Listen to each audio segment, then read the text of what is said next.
So as Rabbi Lizzie mentioned, my name is Jacob. I'm a builder here at Mishkan, and I'm also a chef and baker for a Jewish bakery on the southwest side in a little village.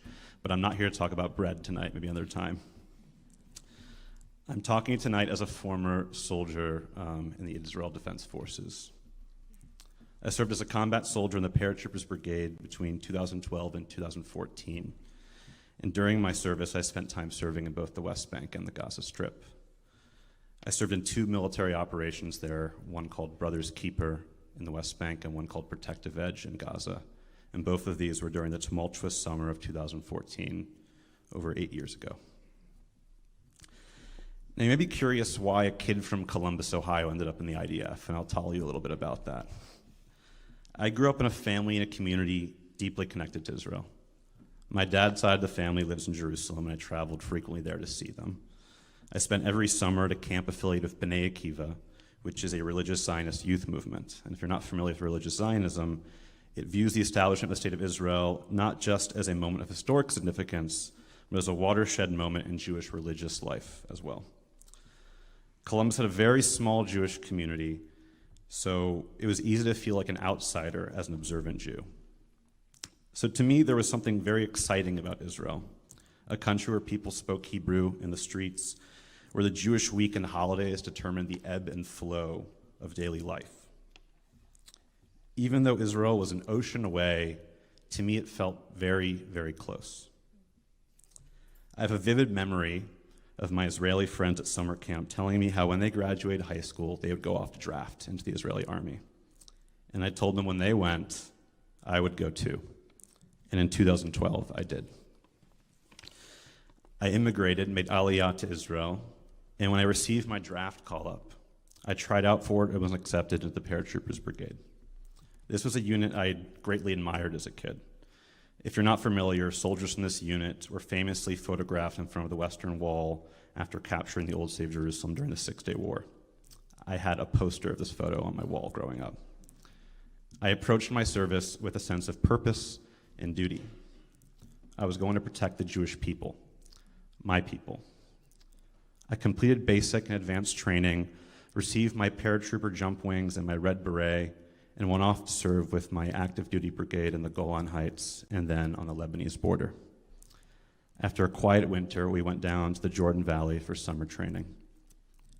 By this point, I had been in the Army for almost a year and a half, and I had not really spent any time in the occupied territories or interacted with many Palestinians, aside from a few weekends guarding Jewish settlements during training. This was all about to change.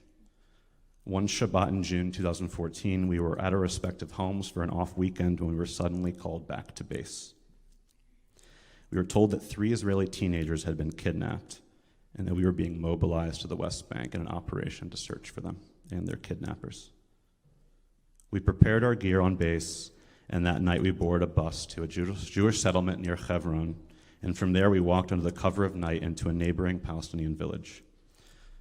After quietly moving through the alleyways and streets, my platoon arrived at a house at the top of a hill. I went with my commander and a small group of soldiers to the front door. It was maybe 2 a.m. My commander knocked at the door, and a middle-aged Palestinian man answered. My commander asked him if he spoke Hebrew, and he said no.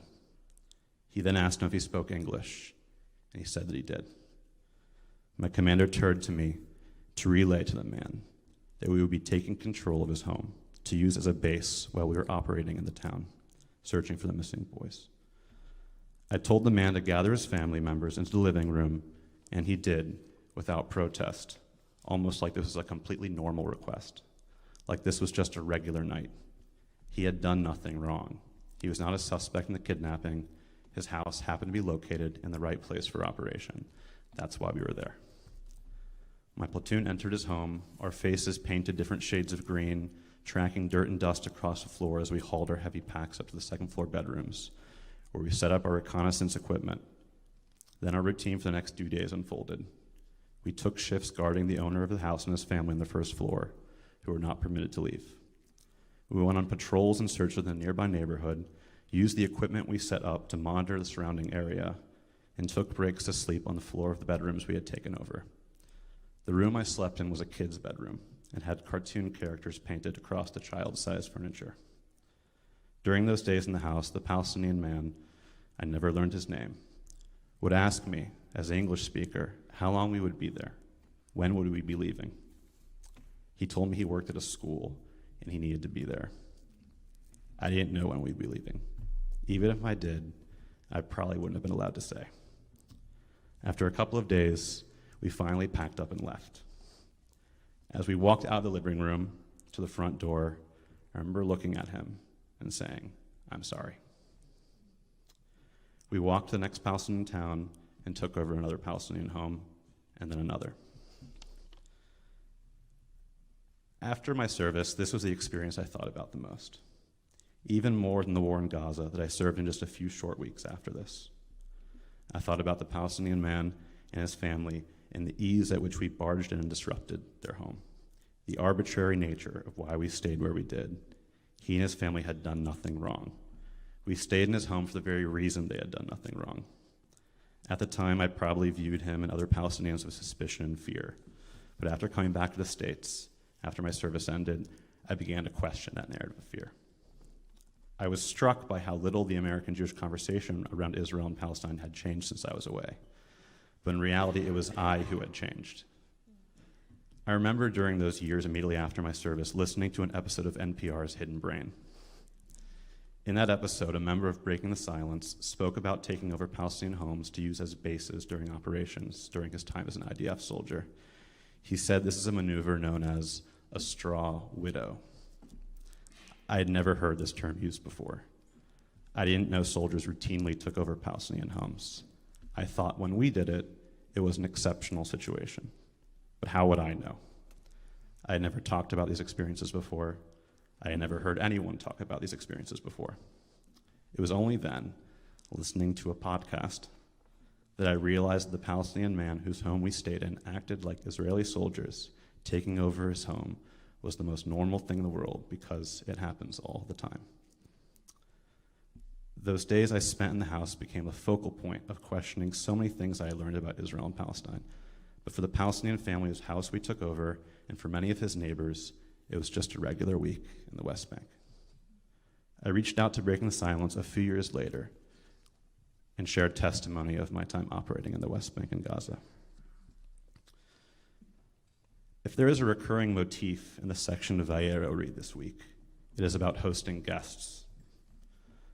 One hot day, Abraham rushes to greet 3 travelers who approach his tent, and he insists that he stays with them to wash up, rest, and eat, without knowing they are angels. He and his wife Sarah quickly rush to prepare an elaborate meal for these guests, who after resting and eating tell Abraham and Sarah, who have been struggling to have children, that Sarah will soon have a son, revealing their divine identity only after Abraham and Sarah's instinct to accommodate them so hospitably. The travelers then set out for the city of Sodom, where they run into Abraham's nephew Lot, who is just as eager to host the travelers as Abraham was. Lot insists his guests also wash up, rest, and eat without knowing they are angels, and he too prepares an elaborate feast for them.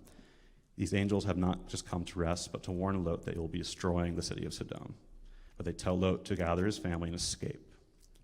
The repetition of Abraham and Lot hosting guests, both followed by good news, emphasizes how important the text views hosting guests. Hosting guests, welcoming others into your space, is a sign of a person's righteousness. That making sure the people who pass through your home are nourished and rested is praiseworthy and deserving of reward. I was not a guest for those several days in the Palestinian family's home. I was an occupying force. The host says, "Come to my home, I insist." The soldier says, "I am coming into your home, do not resist." Home is a sacred space, the location of so many of life's joys, sorrows, memories, life cycle events. The opening up of one's home, an act of vulnerability and trust, is a blessing for the guest and the host. The invasion of one's home, an act of violation and aggression, is traumatic and destructive for the occupied as well as the occupier. A few years ago, I had the opportunity to join Breaking the Silence on a delegation to the West Bank. On this trip, I met with Israeli and Palestinian activists working together to confront and challenge the Israeli army, Jewish settler violence, and other mechanisms of occupation. One hot summer day, I rested and ate a meal in the home of Nasser Nawaja, a Palestinian activist from the South Hebron Hills town of Susia. Susia has been demolished many times by the IDF, as it lies in a part of the West Bank where Israel prohibits nearly all Palestinian construction. This time I was in the West Bank not as a soldier, but as someone committed to learning from Palestinians how to support their fight for freedom and dignity.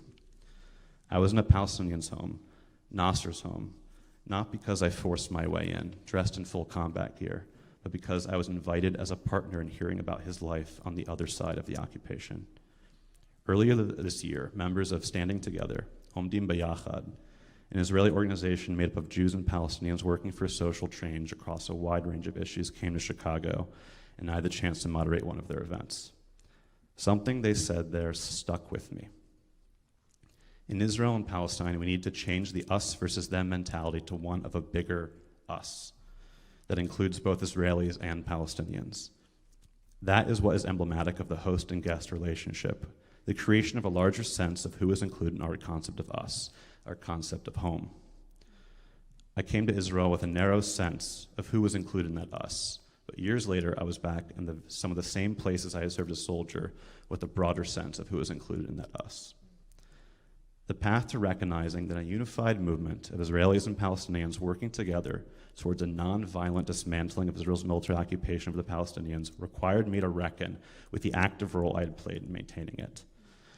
As former IDF soldiers, breaking the silence testifiers know the costs of the small us.